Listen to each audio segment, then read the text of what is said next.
Kasus kisah kelam Elizabeth Fritzl melahirkan 7 anak akibat kebrutalan nafsu sang ayah.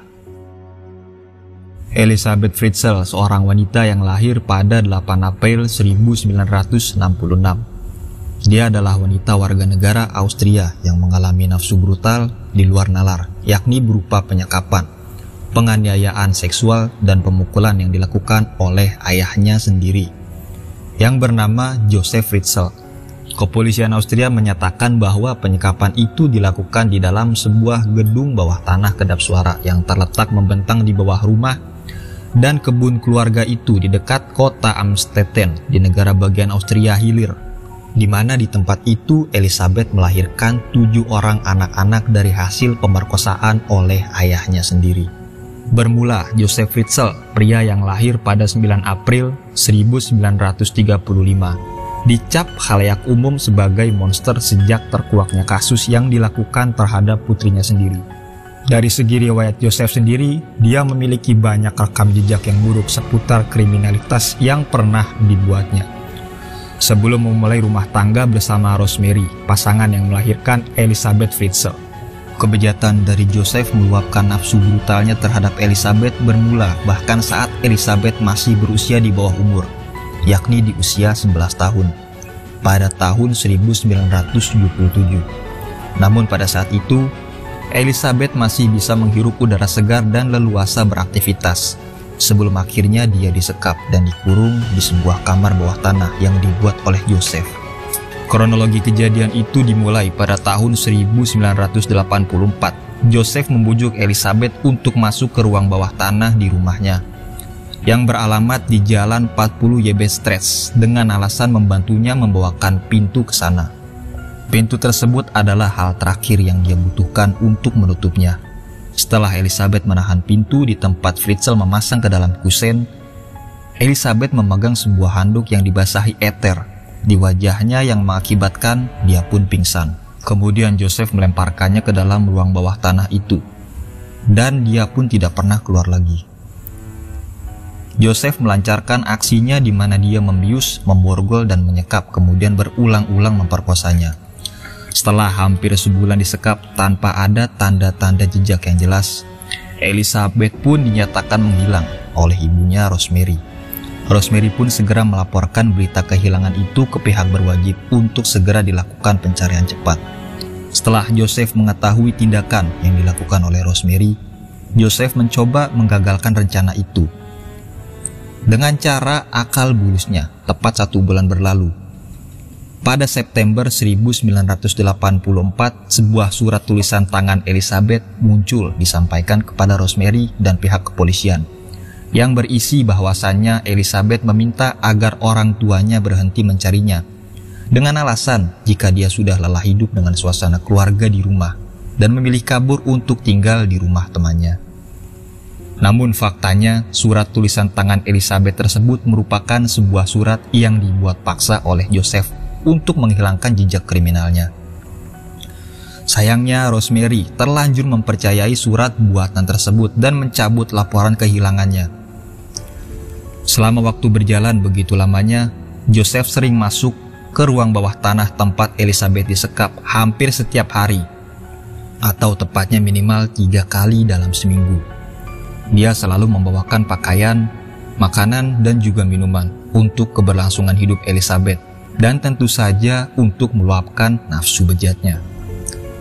Singkat cerita, sekian waktu berlalu, pada sekitar tahun 1988 atau 1989, Kerstin lahir sebagai putri pertama dari 7 anak-anak Elizabeth, diikuti dengan Stephen setahun kemudian. Pada Mei 1993, bayi berumur 9 bulan dinamakan Lisa ditinggalkan di depan rumah dengan secari catatan dari Elizabeth yang meminta agar anak tersebut diurus dan dibesarkan. Diikuti juga pada Desember 1994, bayi lainnya bernama Monica juga muncul di rumah itu. Belum usai, lalu di bulan Mei 1996, Elizabeth melahirkan lagi anak kembar. Namun salah satunya meninggal dunia setelah 3 hari. Seperti biasa, untuk menghilangkan jejaknya, Joseph membakar mayat bayi itu di tungku perapian rumahnya. sementara kembarannya yang dinamakan Alexander dikeluarkan pada tahun 1997. Sebuah surat kemudian muncul lagi dari Elizabeth pada tahun 2003 dengan isi yang mengatakan bahwa dia telah melahirkan seorang anak laki-laki lagi bernama Felix. Namun Felix tetap bersama Kirsten dan Stephen di ruang bawah tanah itu.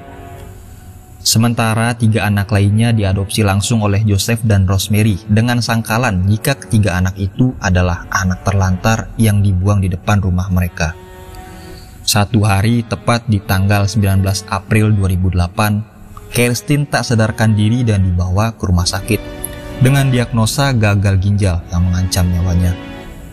Staf rumah sakit kemudian menghubungi Interpol dan menyebarkan berita tersebut melalui media massa untuk mencari ibunya agar dapat menginformasikan mengenai riwayat medis Kirsten. Secarik surat dari Elizabeth meminta pertolongan ditemukan di saku Kirsten. Elizabeth memohon-mohon kepada ayahnya untuk pergi ke rumah sakit itu. Joseph kemudian melepaskan Elizabeth dari sekapannya bersama kedua putranya, Stephen dan Felix, dan mengatakan bahwa Elizabeth telah memutuskan untuk kembali pulang setelah pergi selama bertahun-tahun. Pada 26 April 2008, Elizabeth dan ayahnya pergi ke rumah sakit di mana Kirsten dirawat. Karena adanya kejanggalan yang membuat pihak kepolisian curiga dari peristiwa ini, sebuah telepon anonim kemudian menginformasikan keberadaan mereka yang menggerakkan pihak kepolisian untuk menyergap di depan gedung rumah sakit tersebut. Keduanya pun akhirnya dibawa ke kantor polisi untuk diinterogasi. Di awal interogasi, Elizabeth tidak berani memberitahukan apapun kepada pihak kepolisian lebih rinci, sehingga mereka meyakinkan bahwa dia tidak akan dipaksa bertemu lagi dengan ayahnya.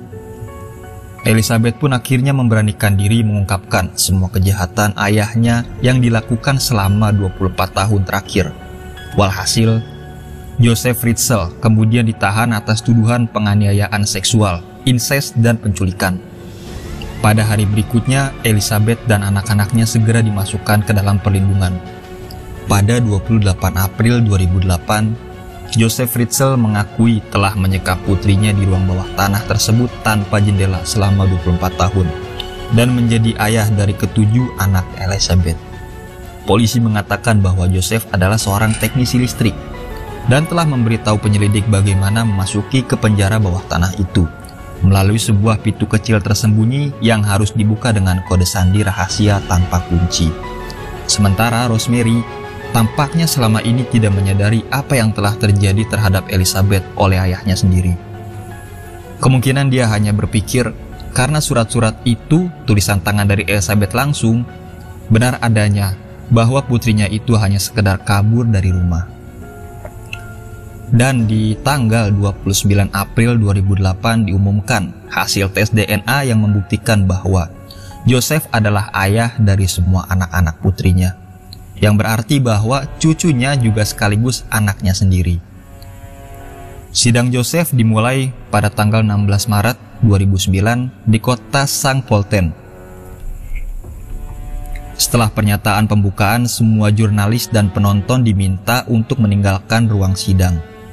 Joseph mengaku bersalah atas semua tuduhan, kecuali pembunuhan dan penyerangan berat yang dilakukan sebelumnya dengan mengancam akan meracuni tawanannya dengan gas jika mereka tidak mematuhinya. Di tanggal 19 Maret 2009, Joseph pun dijatuhi hukuman penjara seumur hidup tanpa kemungkinan pembebasan bersyarat selama 15 tahun. Dia mengatakan bahwa dia menerima hukuman tersebut dan tidak akan mengajukan banding.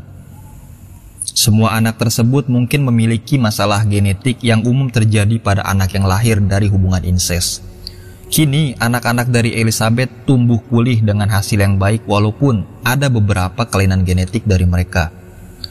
Mereka pun juga mulai telah mengembangkan hubungan saudara kandung yang normal satu sama lain dan memperbaiki keturunannya. Kini, kehidupan mereka satu sama lain yang menyangkut hubungan dengan Rosemary perlahan mulai membaik dan berdamai dengan keadaan. Jadi itulah ulasan ringkas seputar kisah kelam kasus Elizabeth Fritzl. Sekian video kali ini, sampai jumpa lagi di Tanda Tanya Dunia berikutnya.